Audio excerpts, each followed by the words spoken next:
నమస్తే, welcome to Disha TV. Telangana ఉద్యమంలో BRS కీలకమైన పాత్ర పోషించింది. ఆ తర్వాత ప్రత్యేక తెలంగాణ రాష్ట్రంలో 10 ఏళ్ల పాటు అధికారం కూడా చేపట్టింది. ఇక బీఆర్ఎస్ పార్టీ తిరుగులేని పార్టీగా ఇటు రాజకీయంగా ప్రభుత్వ పరంగా కూడా అన్ని రంగాల్లో కూడా ముందుకెళ్ళింది. ఇక సీఎం కేసీఆర్ కూడా అప్పుడు పార్టీ అధినేతగా ప్రభుత్వానికి సంబంధించిన సీఎంగా కూడా పూర్తి స్థాయిలో ఆయన ఒక శక్తివంతమైన నాయకుడిగా అయితే కొనసాగారు. ఇక ఏ ప్రతిపక్ష పార్టీలకు సంబంధించిన నాయకులను కూడా పార్టీలో చేర్చుకొని కూడా ఫిరాయింపులను కూడా ప్రోత్సహించారు. సందర్భాన్ని బట్టి ఆ పార్టీల ఎల్పీలను కూడా విలీనం చేసుకునే పరిస్థితి కూడా వచ్చింది. ఇక కాంగ్రెస్ పార్టీ కూడా చాలా గడ్డు పరిస్థితులు కూడా బీఆర్ఎస్ హయాంలో మాత్రం ఎదుర్కొన్న సందర్భం కనిపిస్తుంది. ఇక మొన్న జరిగిన అసెంబ్లీ ఎన్నికల్లో ఇక బీఆర్ఎస్ ఓటమి చెందింది. ఆ ఓటమి తర్వాత కూడా పార్లమెంట్ ఎన్నికలు రావడం, ఆ పార్లమెంట్ ఎన్నికల్లో కూడా జీరోకి పడిపోవడంతో ఇక బీఆర్ఎస్ పార్టీ ఉనికిపైన కూడా ఒక ప్రశ్నార్థకంగా మారింది. అసలు పార్టీ ఉంటుందా, పార్టీ నిలబడుతుందా? వరుసగా ఇటు కాంగ్రెస్ దూకుడుగా వ్యవహరిస్తుంది, ఇటు బీజేపీ తెలంగాణ రాష్ట్రంలో ఎదుర్కొంటూ పోతుంది. ఇలాంటి సందర్భంలో బీఆర్ఎస్ ఎలా ముందడుగేస్తుందనే ప్రశ్న అయితే సొంత పార్టీలోనూ ఇదే ప్రశ్న, అలాగే విశ్లేషకుల్లో కూడా, అలాగే ప్రత్యర్థి పార్టీలో కూడా ఇదే ప్రశ్న అయితే ఉన్నది. ఎందుకంటే అప్పటి వరకు కేసీఆర్ యాక్టివ్గా ఉన్న పరిస్థితి ఉండేది, కానీ ఓటమి తర్వాత ఆయన ఒక్కసారిగా సైలెంట్లోకి ఉండిపోవడం, అలాగే క్యాడర్ కూడా ఇప్పుడున్న పరిస్థితుల్లో ధైర్యం చేయలేని పరిస్థితి. పూర్తి స్థాయిలో ఒక హైదరాబాద్ సరౌండింగ్ మినహా రాష్ట్రం వ్యాప్తంగా కూడా ఇటు బీజేపీ అలాగే ఇటు కాంగ్రెస్ కూడా దూకుడుగా గెలుచుకుంటూ వెళ్ళిపోతున్న పరిస్థితి. ఎంత తీవ్రంగా అంటే కనీసం ఎన్నికల్లో కూడా అంత శక్తివంతం గత 10 ఏళ్ళుగా పూర్తి స్థాయిలో బలంతో రాజకీయంగా ముందడుగేసిన బీఆర్ఎస్ మాత్రం ఎన్నికల్లో పోటీ చేయాలంటేనే వెనకడుగేసే పరిస్థితి వచ్చింది. మొన్న జరిగిన ఎమ్మెల్సీ ఎన్నికల్లో కూడా పోటీ చేయని పరిస్థితి. అలాగే ఇప్పుడు హైదరాబాద్ సంబంధించిన స్థానిక ఎన్నిక కూడా ఎమ్మెల్సీ స్థానాన్ని కూడా పోటీకి దూరంగా ఉన్న నేపథ్యం. ఇలాంటి సందర్భంలో పార్టీ మనుగడ ఏంటి అనే క్వశ్చన్ వస్తున్న నేపథ్యంలో బీఆర్ఎస్ నుండి మాత్రం ఒక 2 అంశాలను పదే జనాల్లో ఉండేలాగా ఒక వాతావరణం, అలాగే అలాంటి క్వశ్చన్స్ అయితే ప్రజలకైతే ఇచ్చే ప్రయత్నం చేస్తుంది. ఒకటి, తెలంగాణలో త్వరలో ఉప ఎన్నికలు రాబోతున్నాయని ఒక ప్రశ్న. రెండవది, ఇక పార్టీ కాంగ్రెస్ ప్రభుత్వం అనేది ఎప్పుడైనా పడిపోవచ్చు, చాలామంది కూడా ప్రభుత్వాన్ని పడగొట్టడానికి సిద్ధంగా ఉన్నారు, మాతో కూడా సంప్రదిస్తున్నారు, ఈ యొక్క కాంగ్రెస్ సర్కార్ను పడగొట్టండి, మీకు సహకరిస్తామని కూడా చెప్తున్న నేపథ్యం. ఈ మధ్యకాలంలో బీఆర్ఎస్ ఎమ్మెల్యే ప్రభాకర్ రెడ్డి చేసిన వ్యాఖ్యలు కూడా పెద్ద దుమారం ఎరేగాయి. దానికి కాంగ్రెస్ పార్టీ కూడా తిప్పుకొట్టే ప్రయత్నం చేసింది. ఇలాంటి సందర్భం అంటే కాంగ్రెస్ పార్టీ అధికారంలోకి వచ్చినప్పుడు కూడా ఓ ఇంటర్వ్యూలో భాగంగా అక్కడ అడిగిన ప్రశ్నకు మాత్రం, ఒకవేళ మీ పార్టీ నుండి ఒక డజన్ మంది బయటికి వెళ్ళిపోతే మీ పరిస్థితి ఏంటి, ఒకవేళ బీఆర్ఎస్ అలాంటి ప్రయత్నం చేస్తే ఏం చేస్తారు అనే క్వశ్చన్కి మాత్రం అప్పట్లోనే సీఎంగా ఆయన కొత్తలో కూడా దానికి ఆయన ఆన్సర్ చెప్పే ప్రయత్నం చేశారు. మేము బీఆర్ఎస్ అలా చేస్తుందని అయితే మేము అనుకోవట్లేము, అలాగే కేసీఆర్ కూడా విఘ్నుడు అని భావిస్తున్నాము, ఆయన ఒక రాజకీయంగా ఆలోచన ఉన్నవాడు, అలాగే ప్రజా తీర్పునైనా గౌరవిస్తాడనే నమ్మకం ఉంది. ఒకవేళ వాళ్ళు కనుక అలాంటి ప్రయత్నం చేసి మా ప్రభుత్వాన్ని కూల్చడమో మా ఎమ్మెల్యేలను తీసుకునే ప్రయత్నం చేస్తే మాత్రం ఇక ఆ తర్వాత జరిగే పరిణామాలు అనేది మాత్రం నా చేతిలో ఉండదు, నేను ఎంత దూరమైనా వెళ్ళడానికైతే సిద్ధమైన కూడా అప్పట్లో సీఎం రేవంత్ రెడ్డి అయితే చాలా స్పష్టంగా చెప్పాడు. అంటే ఒకవేళ బీఆర్ఎస్ ఫిరాయింపులు ప్రోత్సహించాలనుకున్న, ప్రభుత్వాన్ని పడగొట్టే క్రమంలో కాంగ్రెస్ సంబంధించిన ఎమ్మెల్యేలను కొనే ప్రయత్నం చేసిన మాత్రం, మాకు ఆ ప్రయత్నం చేసే విషయం కొద్దిగా తెలిసినా మాత్రం మేము దాని తర్వాత చేసే పరిణామాలు అయితే చాలా సీరియస్గా ఉంటాయని కూడా అని చెప్పారు. ఇక ఈ మధ్య కాలంలో ఇక కొత్త ప్రభాకర్ రెడ్డి చేసిన సందర్భంలో కూడా ఈ అంశం మరోవైపు తెరపైకి వచ్చిన నేపథ్యం. మరి ఇప్పుడున్న పరిస్థితుల్లో పడగొట్టే సాహసం చేస్తుందా అనేది ఒక ప్రశ్న.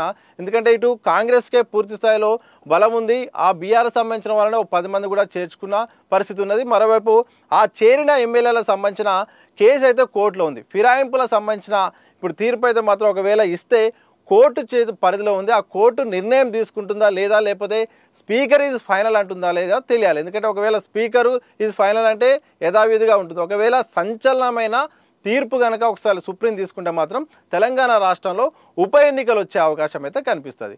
ఇది ఒకవైపు. ఇక బీఆర్ఎస్ పదే ఉప ఎన్నికల అంశాన్ని అయితే మాట్లాడుతుంది. ఇక త్వరలో ఉప ఎన్నికలు రాబోతున్నాయి, ఉప ఎన్నికలకు సిద్ధంగా ఉండండి, ఉప ఎన్నికలకు కాంగ్రెస్ పార్టీ ఖతం చేయబోతున్నాము, కాంగ్రెస్ పాలనకి ఇది ఒక గీటు రాయని కూడా పదే బీఆర్ఎస్ సంబంధించిన కీలక నేతలు అందరూ కూడా చెప్తున్నారు. ఉప ఎన్నికకి ఇక సిద్ధంగా అండి, క్యాడర్ కూడా సిద్ధంగా అండి, ఇక త్వరలో రాబోతున్నాయన్న విషయం చెప్తున్నారు. ఇక బీఆర్ఎస్ అధినేత ఎలా నిర్ణయం తీసుకోబోతున్నారు, అసలు ముందు పార్టీ మనుగడ కోసం మరొకసారి ఉద్యమ ఫార్ములాను తీసుకురాబోతున్నారనే ఒక చర్చ కూడా ఉన్నది. ఎందుకంటే తెలంగాణ ఉద్యమంలో రాజీనామాలు చేయించి ఒక మూమెంట్ క్రియేట్ చేయగలిగాడు. తెలంగాణ వాదాన్ని తెరపైకి తీసుకొచ్చి పదే పదే అక్కడ సందర్భాన్ని బట్టి అక్కడ ఉన్న ఎమ్మెల్యేలను రాజీనామా చేయించి మరోసారి ఎన్నికలకు వెళ్ళడం, ఇలా రాజీనామాలతో ఒక ఉద్యమ మూమెంట్ తీసుకొచ్చి కూడా పార్టీని బలోపేతం చేసిన సందర్భం అయితే అప్పుడు కనిపించింది. మరి అలాంటి సందర్భమే మరోసారి తెలంగాణలో తీసుకురాబోతున్నారా? మరి అప్పుడున్న వాతావరణం ఇప్పుడు పనిచేస్తుందా లేదా అనేది మాత్రం మరొక రకమైన క్వశ్చన్. ఎందుకంటే ఇప్పుడు ఎన్నికలకు వెళ్ళే పరిస్థితిలో కాంగ్రెస్ పార్టీ ఉంది, ఇటు బీజేపీ ఉంది. ఇలాంటి సందర్భంలో ఎన్నికలకు వెళ్ళబోతున్నారా అనేది ఒక అయితే దీంట్లో ఒక 3 రకాల అంశాలు అయితే తెరపైకి వస్తున్నాయి. ఒకటి, సుప్రీంకోర్టు కనుక ఫిరాయింపు సంబంధించిన ఎమ్మెల్యేలకు సంబంధించిన వాళ్ళకు అనర్హత ఓటు వేస్తే వాళ్ళు కొంతమంది బీఆర్ఎస్కు రావడానికి సిద్ధంగా ఉన్నట్టు తెలుస్తుంది. ఒకవేళ వాళ్ళు బీఆర్ఎస్కు రావడానికి సిద్ధంగా ఉంటే వాళ్ళతోనే అక్కడ వాళ్ళతోనే ఈ ఎన్నికల్లో మరోసారి పోటీ చేయించే ప్రయత్నం అయితే చేసే ఆలోచన చేస్తున్నట్టు తెలుస్తుంది. అది సాధ్యం కాదా అనేది సుప్రీంకోర్టు నిర్ణయం బట్టి ఉంటుంది.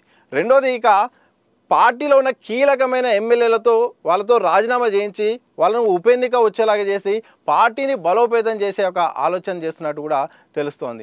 ఇది మరి కీలకమైన నేతలంటే చాలామంది ఉన్నారు. ఇప్పుడు కేసీఆర్తో పాటు హరీష్ రావు ఉన్నారు, అలాగే కేటీఆర్ ఉన్నారు, ఇటు పల్ల రాజేశ్వర రెడ్డి ఉన్నారు, ఇటు వేముల ప్రశాంత్ ఉన్నారు, ఇలా చాలా కొత్త ప్రభాకర్ ఉన్నారు, ఇక సూర్యాపేట ఎమ్మెల్యే జయేష్ రెడ్డి ఉన్నారు. మరి ఇలాంటి అత్యంత ఆయన సన్నిహితులు అలాగే పార్టీకి సంబంధించిన కీలకమైన వ్యక్తులతో రాజీనామా చేయించి ఉప ఎన్నికకు వెళ్ళబోతున్నారని ఒక ప్రచారం కూడా జరుగుతుంది. అది నిజమా కాదా అనేది మాత్రం తెలియాల్సి ఉంది. కానీ ఒకవేళ ఉప ఎన్నిక ద్వారా మరోసారి ప్రజల్లోకి వెళ్ళి పార్టీని బలోపేతం చేసి అలాగే క్యాడర్ను కూడా ఒక జోష్లో నింపే కార్యక్రమం చేసే అవకాశం ఉన్నట్టు తెలుస్తుంది. మరి దీనికి ఒకవేళ కొంతమందినే ఎందుకు అందరినీ చేయాలి కదా, కొంతమందిని చేయడం వల్ల ప్రజలకు ఏం మెసేజ్ ఇస్తారని ఒక ప్రశ్న వచ్చిన సందర్భంలో మరి ఇప్పుడున్న ఎమ్మెల్యేలందరూ కూడా రాజీనామా చేయించి ఎన్నికలకు వెళ్తే ఎలా ఉంటుంది, వెళ్ళబోతున్నాడా అనే ఒక ప్రచారం కూడా జరుగుతుంది. ఇందులో వాస్తవం ఉందో లేదో పక్క పెడితే మాత్రం నిజంగా ఒకనాటి ఉద్యమంలో ఏదైతే రాజీనామా అస్త్రాన్ని ప్రయోగించి అప్పుడు పార్టీని బలోపేతం చేసి తెలంగాణ ఉద్యమాన్ని ఒక స్థాయికి దాకా తీసుకెళ్లారు. మరి అలాంటి పరిస్థితుల్లో ఇప్పుడున్న పరిస్థితిలో పార్టీ కూడా గడ్డు పరిస్థితిలో ఉంది. ఇప్పుడు మరోసారి ఉప ఎన్నికలకు వెళ్ళి అందరితోని రాజీనామాలు చేయించి మరి పార్టీ కోసము అలాగే ఇప్పుడు నిలబడే పరిస్థితిలో చేయించే అవకాశం ఉందంటే అదొక రకం చర్చ. కానీ దానికి అందరు ఇప్పుడున్న పార్టీలో ఇప్పుడున్న పరిస్థితుల్లో మాత్రం ఒకవైపు కాంగ్రెస్ దూకుడుగా వెళ్తుంది, బీఆర్ఎస్ ఇటు పాగా వేయాలని చూస్తుంది. ఇలాంటి సందర్భంలో 2 జాతీయ పార్టీని ఢీకొని వీళ్ళందరూ కూడా రాజీనామాకు ఒప్పుకుంటారా? ఈ ఒప్పుకున్న నేపథ్యంలో ఇప్పటికిప్పుడు ఎన్నికలు వస్తే దాన్ని బీఆర్ఎస్ తట్టుకుంటుందన్న ఒక చాలా సందేహాలు కూడా ఉన్నాయి. అయితే ఒకవేళ ఆ ప్రపోజల్ కనుక వెళ్తే మీరందరూ రాజీనామా చేయండి, పార్టీ మనకు ఇప్పుడున్న పరిస్థితుల్లో ఇప్పుడు కాంగ్రెస్ విధానం సరిగ్గా లేదు, కాంగ్రెస్ చాలా ప్రోటోకాల్ పాటించట్లేదు, ప్రజా వ్యతిరేక విధానాలు చెప్తుంది, అలాగే ప్రతిపక్షాలపై దాడి చేస్తుంది, ప్రతిపక్ష పార్టీలను అసలు ఎదగనీయట్లేదు, అసలు ప్రజలు చాలా అసంతృప్తిగా ఉన్నారు, హామీలు కూడా నెరవేర్చట్లేదు, ఇలా చాలా అంశాలు కూడా తీసుకెళ్ళి ఇదే రెఫరెండంగా భావించి ఒకవేళ ఎమ్మెల్యేలకు రాజీనామా చేయాలని ఒక ప్రపోజ్ చెప్తే ఇప్పుడున్న పరిస్థితుల్లో ఎమ్మెల్యేలు అందరూ కూడా ఒప్పుకుంటారంటే ఒప్పుకునే పరిస్థితి కూడా ఉండదు. ఎందుకంటే ఇప్పుడున్న పరిస్థితిలో రిస్క్ చేసే పరిస్థితుల్లో ఎమ్మెల్యే లేరు. ఒకవేళ బలవంతంగా ఇప్పుడున్న పరిస్థితిలో వెళ్ళాలని కోరుకుంటే మాత్రం పార్టీ మనుగడకే ప్రమాదమయ్యే అవకాశం కూడా ఉండొచ్చు. ఎందుకంటే వాళ్ళు ఇప్పుడున్న పరిస్థితుల్లో ఎన్నికలకు వెళ్తే ఎలా ఉంటుందనే దానిపైన కూడా 3 పార్టీల మధ్య జరుగుతున్న విషయంలో మాత్రం వాళ్ళ రాజకీయ భవిష్యత్తు కూడా ప్రమాదంలో పడే నేపథ్యంలో వీళ్ళందరూ కలిసి కూడా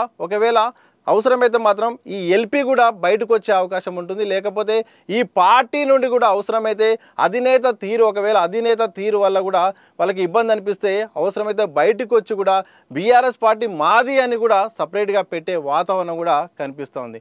ఎందుకంటే రాజకీయాల్లో ఏది ఎప్పుడు ఏమైనా జరగవచ్చు. గత చరిత్ర కనుక చూస్తే మాత్రం పెద్ద రాజకీయ పార్టీలు కూడా చీలిపోయిన పరిస్థితి కనిపిస్తుంది.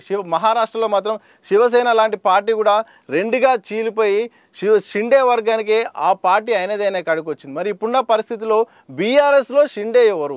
ఒకవేళ పూర్తి స్థాయిలో ఒక ఐకాన్ ఉంటే మాత్రం ఆ పార్టీ ఇప్పుడు కేసీఆర్ మీద ఉన్న వ్యతిరేకత అలాగే ఆయన నిర్ణయం పట్ల బయటకు వచ్చి కూడా మద్దతు ఇచ్చే అవకాశం ఉంటుంది. కానీ అలాంటి వ్యక్తి ఎవరు ధైర్యం చేసే అవకాశం ఉంటుంది అనేది మాత్రం అది కూడా ఒక క్వశ్చన్ ఉంది. ఒకవేళ అలాంటి బలమైన వ్యక్తి నేను హ్యాండిల్ చేస్తానంటే తప్పకుండా అది ఒక చీలిపోయే వాతావరణం ఉంటుంది. కానీ ఇప్పుడున్న పరిస్థితుల్లో వాళ్ళే హరీష్ రావు ఉన్నాడు. ఇప్పుడున్న పరిస్థితుల్లో కేసీఆర్ను దాటి ముందడుగేసే పరిస్థితి కనపడలేదు.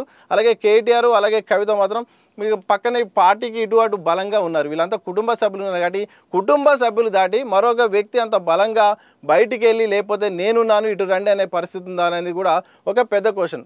మరి ఏమవుతుందో తెలంగాణ రాజకీయాల్లో మరి బీఆర్ఎస్ తీసుకోబోయే నిర్ణయం విషయాల్లో మరి రాజకీయంగా ఏం జరుగుతుందో చూడాలి ఎప్పటికైనా. ఎందుకంటే రాజకీయాల్లో ఏదైనా అసాధ్యమైతే కాదు, ఏదైనా జరగవచ్చు. 10 ఏళ్ల పాటు అత్యంత శక్తివంతంగా వ్యవహరించిన బీఆర్ఎస్ ఈరోజు ఎన్నికల్లో పోటీ చేయడానికే ఇబ్బంది పడే పరిస్థితి కనిపిస్తుంది. రేపో మాపో అవసరమైతే మొన్న బీఆర్ఎస్ ఎమ్మెల్యే చేసిన వ్యాఖ్యల నేపథ్యంలో అవసరమైతే ఎల్పీని విలీనం చేసుకున్న కాంగ్రెస్ పార్టీ ఆశ్చర్యం లేని పరిస్థితి. ఇలాంటి సందర్భాల్లో ఎల్పీని వాళ్ళు విలీనం చేసుకునే బదులు మావులతోనే ముందే రాజీనామా చేయించి ప్రజల్లోకి వెళ్తే ఎలా ఉంటుందనే మరొక రకమైన ఆలోచన చేస్తున్నట్టయితే విశ్లేషకుల ద్వారా కూడా బయట వర్గాల ద్వారా అయితే తెలుస్తోంది. చూడాలి మరి బీఆర్ఎస్ ఉప ఎన్నిక అస్త్రాన్ని ప్రయోగించబోతుందా? ఉప ఎన్నిక అస్త్రానికి మరి 3 రకాలుగా, ఒకటి సుప్రీంకోర్టు ఫిరాయింపుల నేపథ్యంలో ఎమ్మెల్యేల అనర్హత వేటు వేస్తే వాళ్ళతోని ఉప ఎన్నికకి వెళ్తుందా, లేకపోతే ఇంతకుముందే మనం మాట్లాడుకున్నట్టు పార్టీలోని కీలకమైన వ్యక్తులు ప్రతి జిల్లాలో కొంతమంది కీలకంగా ఉన్నారు. నల్గొండ జిల్లా సంబంధించిన ఒకటే ఎమ్మెల్యే ఉన్నప్పటికీ జయశెట్టి చాలా కీలకంగా ఉన్నారు. ఇక వరంగల్ సంబంధించిన దాంట్లో పల్లారాశ్వరెడ్డి ఉన్నారు. ఇలా కొంతమంది ముఖ్యమైన వ్యక్తులతోనే రాజీనామా అస్త్రాన్ని ప్రయోగించి మళ్ళీ ఒకసారి మూమెంట్లోకి వెళ్తుందా, లేకపోతే అందరినీ కూడా రాజీనామా చేసి ప్రజాక్షేత్రంలోకి వెళ్దాం పండి రెఫరెండం అని కూడా భావించే అవకాశం ఉంటుందా? ఈ నిర్ణయం తీసుకునే నేపథ్యంలో అసలు ఎమ్మెల్యేలు సహకరిస్తారా? ఇప్పుడున్న పరిస్థితుల్లో అందరూ కూడా ఈ నిర్ణయం తీసుకునే అవకాశం ఉందనే ఒక పెద్ద క్వశ్చన్. తీసుకునే నిర్ణయానికి సహకరిస్తుందా, లేకపోతే వాళ్ళే ఒక కూటమిలాగా బ్యాచ్ అయ్యి కూడా పార్టీని చీల్చే పరిస్థితి ఉందా అనే ప్రశ్నలు కూడా తలెత్తుతున్నాయి. నిజంగా 10 ఏళ్ల పాటు అధికారంలో ఉన్న బీఆర్ఎస్ పార్టీ ఇప్పుడున్న పరిస్థితుల్లో కాస్త గడ్డు పరిస్థితులు అయితే ఎదుర్కొంటుంది. స్థానిక ఎన్నికలే లక్ష్యంగా పెట్టుకుంది. స్థానిక ఎన్నికల్లో బలం చూపించాలని చూస్తుంది. అలాగే వరంగల్ సభ పైన కూడా భారీ స్థాయిలో ఆశలు పెట్టుకుంది. వరంగల్ సభ తర్వాత కూడా ఒక కీలకమైన నిర్ణయం తీసుకోవాలి. ఆ నిర్ణయం దిశగా మనం అడుగులేసి ఈ కాంగ్రెస్ విధానాల పట్ల బీజేపీ తీరు పట్ల కూడా ఎండగట్టి మరొకసారి అధికారమే లక్ష్యంగా తెలంగాణ రాష్ట్రంలో మరోసారి అవకాశం కోసం చూస్తుంది అయితే బీఆర్ఎస్ పార్టీ. మరి చూడాలి బీఆర్ఎస్ పార్టీ నిజంగా ఈ యొక్క వరంగల్ సభ ముందు లేకపోతే సభ తర్వాత ఏమన్నా సంచలన నిర్ణయం తీసుకోబోతుందా? అధినేత ప్రజల్లోకి వచ్చి ఒక మెసేజ్ ఇవ్వబోతున్నారా? ఉద్యమ కాలం నాటి కేసీఆర్ మరోసారి వస్తారని కూడా బీఆర్ఎస్ పదే అంటుంది.